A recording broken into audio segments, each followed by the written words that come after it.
Mangwanani kazi waihama tinokukwazisai tinokuchingamidzai pachirongwa. Nhasi tine chimwe chidzidzo chatichawana pana vaGaratia 6. Kana tawana vaGaratia 6 ngatitangai kuverenga kubva pavhesi 11 kusvikira pavhesi 18. Noti, tarirai kukura kwamavara andinoshandisa sezvo ndichikunyorerai imi noruoko rwangu. Amen. Apa Pauro akanga kuda kutaura zvinhu zvekutiyeuchidzana. Akanga ambosindika chidzidziso pasaidi akati iko zvinoda kuda kukutaurirai kuti zvamunofanirwa kunge muchiita kuti muwane upenyu husingaperi. Ndoda kutaura ndakarerekera pazvinhu zvamunoona, zvinhu zvamunonzwa, zvinhu zvamunobata, kuti muzvisiyanise nezvinhu zvedenga.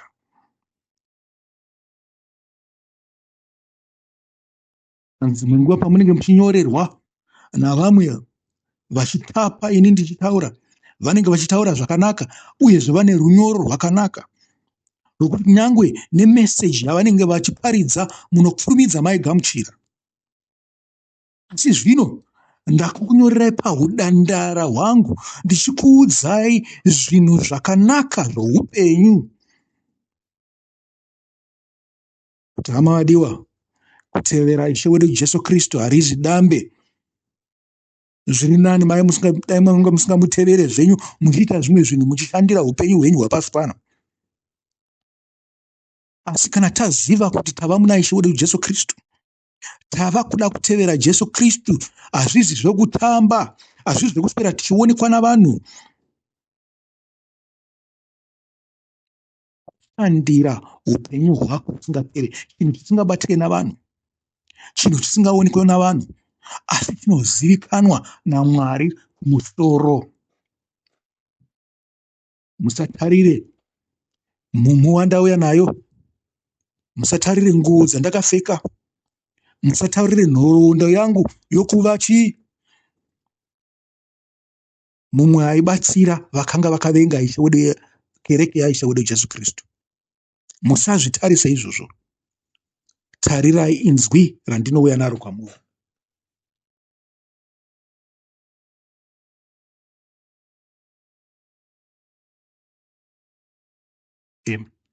Ndopanonzi avo vanoda kuzviratidza kuti vakanaka nechokunze vanoedza kumanikidzai kuti mudzingiswe. Vanongoita izvi kuti varege kutambudzwa nokuda kwomuchinjikwa waKristu. Amen. Ndoda kubatira pasentence yekutanga inoperera pakuti mudzingiswe. Kudzingiswa kuitwa seiko? Taura zviri pamusoro pekudzingiswa. Taura pana Abrahama, ndiye murume watakatanga kubva kunzi wakadzingiswa. Pauya pakudzingiswa kwavaIsraeri paGirigari. Asi zvino tinonzwa kumwe kudzingiswa kwakanga kuripo, kusiri kwepanyama, kuri kwemweya. Iyi chinonzi kudzingiswa. Musandabata kudzingiswa uku. Pauro ari kutaura kuti pana vhesi 4 apa, pana vamwe vanhu vanongofamba vachida kuti vanhu vatendeuke. Muri kupanzwa? Zvikanzi hongu vangauye nemeseji yakanaka, sezvatambotaura pamusoro pevainyorera Pauro. Vainyora zvakanaka kupfuura Pauro pachake achiparidza. Muri kuzvinzwa?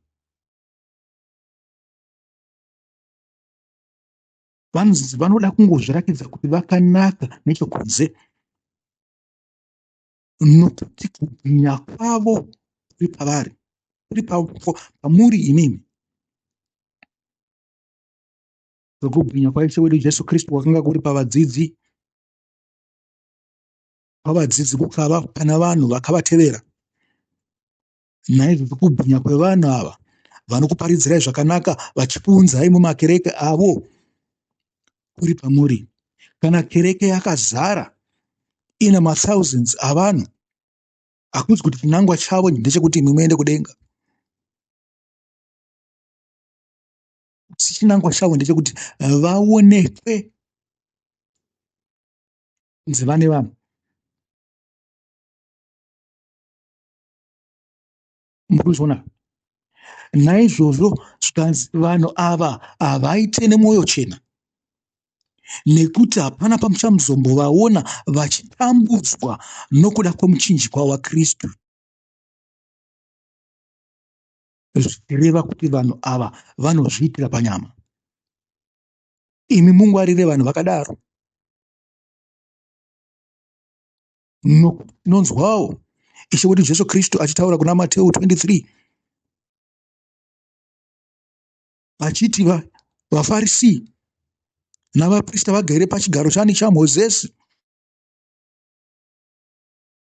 inzwai zvavanoreva asi musaite zvavanoita. Imimi makaenda kukereke mune chinangwa chekuti muroda kuva memba yekereke, ndokuita zvanga zvichitaurwa naIshe wedu Jesu Kristu kuti musaite zvavanoita.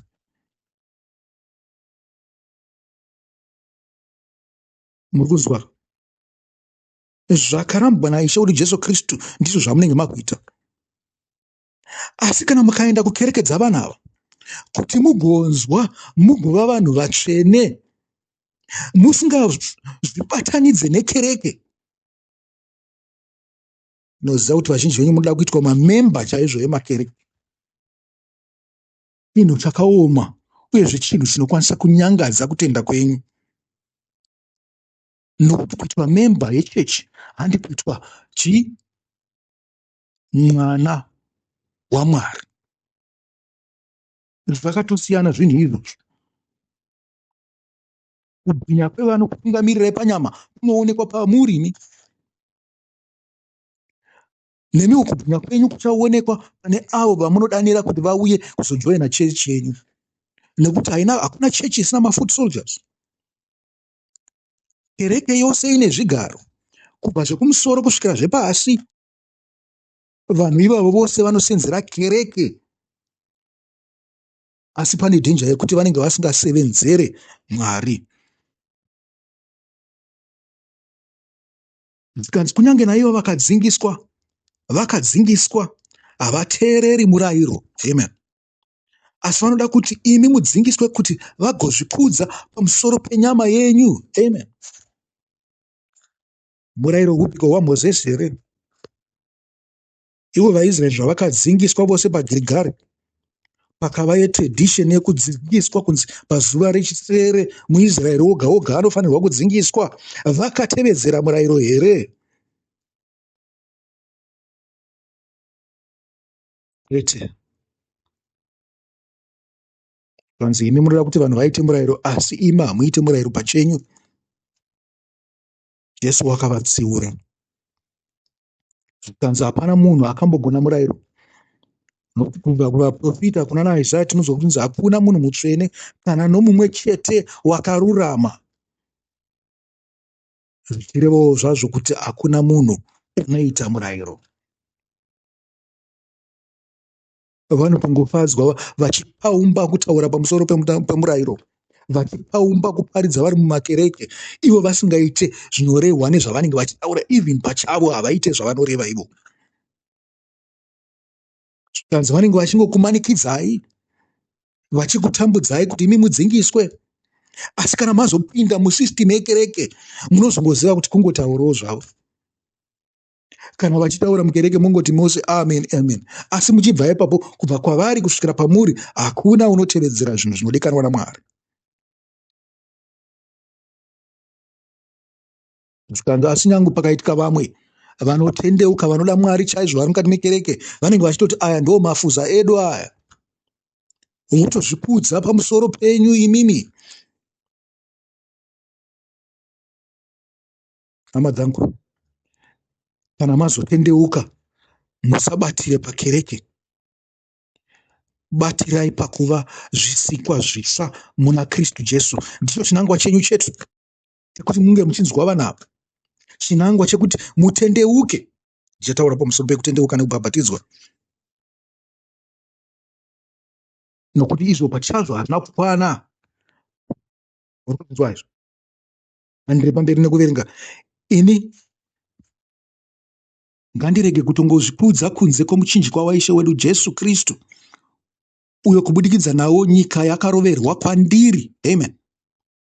Zvikanzi shoko iri randinowana kubva kuna ishe wedu Jesu Kristu ndo randinokutaurirai. Naizvozvo kana ndakutaurirai shoko iri mukatenda, mava vadzidzi vangu. Nyika nezvivi zvayo zvaroverwa pandiri, nokuti ndakabuda ndichipupura ndichitaura kuti vanhu vanofanirwa kutendeuka, vanofanirwa kuita zvakarurama nezvitsvene, vanofanirwa kuda ishe wedu Jesu Kristu, vanofanirwa kuda Mwari. Muri kuzvinzwa izvo?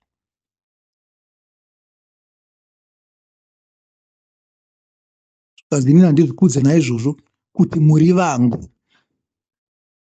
Pauro ari kuti handina munhu.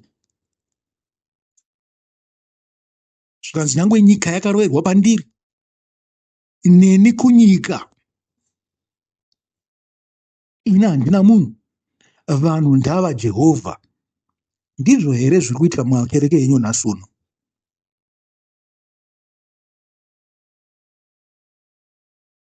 Zvikanzi kudzingiswa kana kusadzingiswa hazvireve chinhu. Chinokosha ndiko kuva chisikwa chitsva, kuratidza kuti tabva paupenyu hwedu hwekare pave paupenyu hutsva hunoenderana nedzidziso yatinowana muna ishe wedu Jesu Kristu, hunoenderana neshoko raMwari. Ngatichipindai muchikamu chechipiri chekutarira pamusoro pekudzingiswa. Vhesi 15 iyi ndiyo yekutaura zvandambotaura paya kuti bhabhatism nokutenda kuti maakutenda kuna ishe wedu Jesu Kristu hazvina zvazvinoreva. Muri kupanzwa? Zvangofanana naJesu paaitaura kuti munondizireiko kuti Ishe, Ishe, imi musingaite zvandinotaura? Ita zvose zvinorehwa naishe wedu zvakatonaka kupfuura kutaura kuti ndatendeuka ndava kutevera Jesu, muchimira pamberi pekereke, muchisumudziswa maoko, muchibhabhatidzwa zvichionekwa navanhu. Zvakanzi zvakatopfuura izvozvo, nokuti munhu anoenda kudenga handiye anobhabhatidzirwa muchechi, handiye anosumudza maoko kuti ndava kutendeuka mukereke, asi anoita kuda kwaMwari.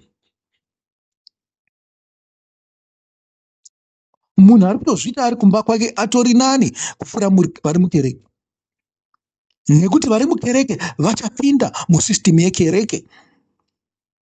Ndipo pamunonzwawo zvichitaurwawo pana Mateu 23 watataura wekare, makanda pavhesi 18.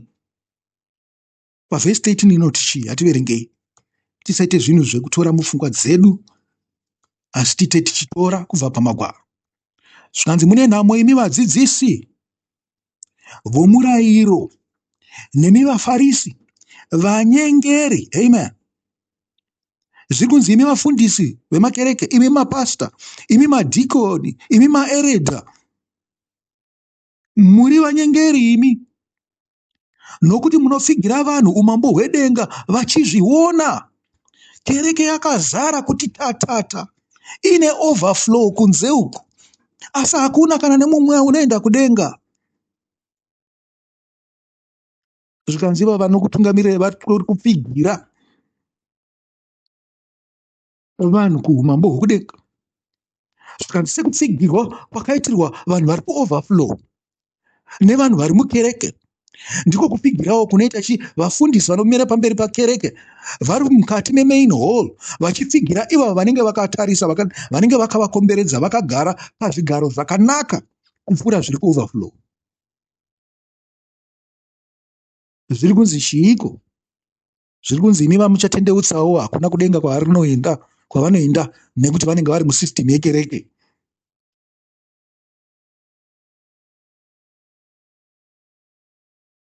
kanzi muri vanyengeri. Tibatei. Ngwarirai hama dzangu.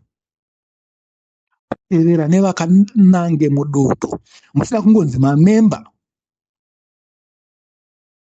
Muchaita mamemba. Matevera vanhu vari kuenda kunoita magoo kusango uku. Muchaita mamemba eizvozvo. Kanzi pavhesi 15, mune nhamo imi vadzidzisi vomurayiro nemi vaFarisi vanyengeri, munofamba panyika napamakungwa kuti mutendeutse munhu mumwe chete. Kana atendeuka munomuita mwanakomana wegehena, kakapetwa kaviri panemi. System yekereke yakaoma. Izvi zvinonzwisiswa navanodzitungamirira, nekuti hanzi kereke dzose dziri kutungamirirwa navaapostori, handi kereke dzose dziri kutungamirirwa navaprofita, handi kereke dzose dziri kutungamirirwa nemachinda amasutu, machinda eshagi, machinda anoitira ugananda hwavo mukereke.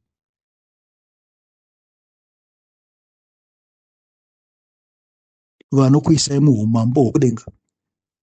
Chinangwa chavo dzimwe nguva chinenge chiri kuhomwe nokukuisai musystem. Hachisi chekuti muende kudenga, kwete.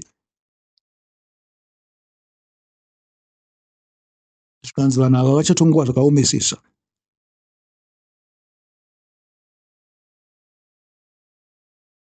Hama vadiwa, musadzinyengere nokubatira pamakereke.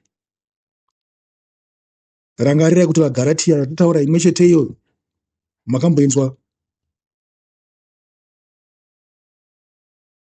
pachapter 6 kubva pa6 kusvika pa10 kuti inoti tii?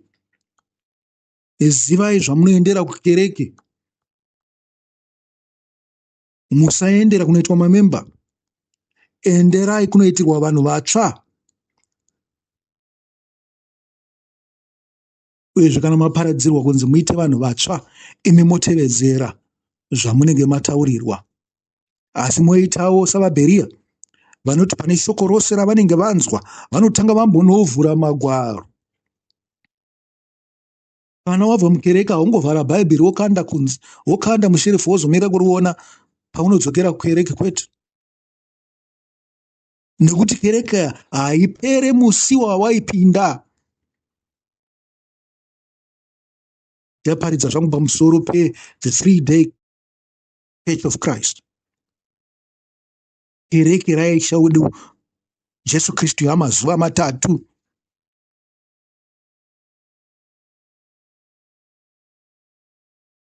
Varume,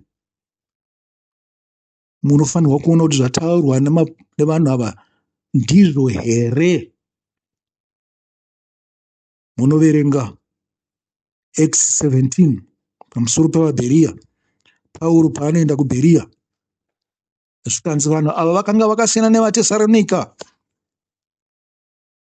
Vaingoti kana vapinda mukereke vanenge vachingoti amen, amen, amen vachiimba. Zvikanzi vanhu vaitarisa magwaro vachinzwa kuti zviri kunzi kudiniko, zvataurwa ndezvechokwadi here, zvinoenderana here nemharidzo yatakapuwa naIshe wedu Jesu Kristu. Hatingangotenda mharidzo dzose. Ehe, zvimwe zvingatibaya mwoyo, zvimwe zvingatibata sokubatwa kwakaitwa navaya vakaparadzirwa nana Petro Acts 2 kana kuti 3. Zvikanzi vakabayiwa pamwoyo, vakabvunza kuti zvino hama todiniko. Ndiyo yandiri kutaura kuti zvino hama todiniko, ndiyo yamunofanirwa kunge muchibvunza bhaibheri kana manzwa mharidzo inenge yaparidzwa kwamuri. VaGaratia 6 kubva pavhesi 6 kusvika pavhesi 10 inoti, ani naani anogamuchira dzidziso mushoko anofanira kugovana nounomudzidzisa pazvinhu zvose zvakanaka. Zviri kunzi chii? Kana musina kunzwisisa, dzokerai kuvadzidzi venyu. Kana naivo vanokanganisawo futi. Hazvina kunzi endai munoita nharo, asi endai munoonesana, monzwisisana. kuti dzimwe nguva ndimi munenge musina kunyatsobata zvakanaka. Prosesi yenyu yekubata zvinhu mupfungwa inenge yakatyoka kana kuti yakabhenda. Saka munonyatsononyeurirwa naivo vanenge vachikudzidzisai kuti vakanga vachikudini pavanenge vabuda pachena. Imi kana zvichiita movakaunta nemavhesi amunenge maverenga aya mushure mokunge vadzidzisa, kana kuti movazivisawo zvamaverenga kana zvitukana nezvavaidzidzisa. Iwe ndiwe unoda kuenda kudenga hantu, pafunge ipapo. Hausi kuenda kukereke unodzidzisa mabhenji nekufadza ari kukuparidzira, nekufadza hama dzako mukereke, kwete. Uri kuendera kukereke kuitwe chisikwa chisva chinofamba panzira dzose dzakataurwa naIshe wedu Jesu Kristu. Vhesi 7, musanyengerwa, Mwari haasekwi. Munhu anokohwa zvaanodyara, anodyarira nyama yake achakohwa kuparadzwa kunobva panyama iyoyo. Uyo anodyara mweya achakohwa upenyu husingaperi hunobva pamweya iwowo. Ngatirege kuneta pakuita zvakanaka, nokuti nenguva yakafanira tichakohwa kana tisingaori mwoyo. Naizvozvo tine mukana, ngatiite zvakanaka kuvanhu vose, zvikuru kuna avo vari mumhuri yavatendi. Amen. Chatinokohwa ndicho chatinovavarira. Kana murimi achienda nembesa dzake kumunda, dai aiziva kuti mbesa idzo hadzaizobuda, dai aiziva kuti gore riro hakunaye, dai aiziva kuti haiwa ari kudyarira shiri kana makonzo. Imunodziti mbeva kana dzakumunda,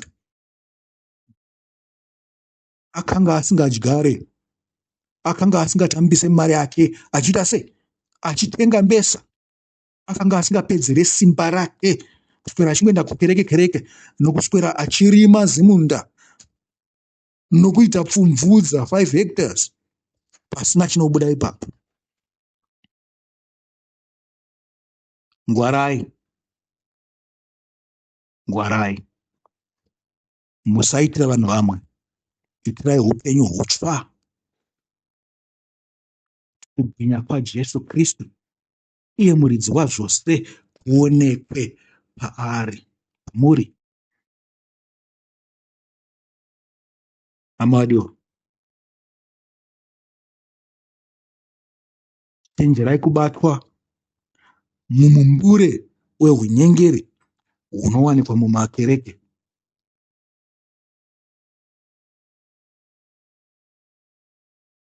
Chenjerai kubatwa mumumbure wehunyengeri hunowanikwa mumakereke.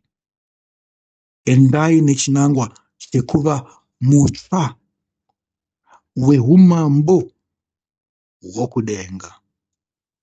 Naiwo ndinoti chisarai, ndine urombo, handina kuzokwanisa kukunyeverai pamusoro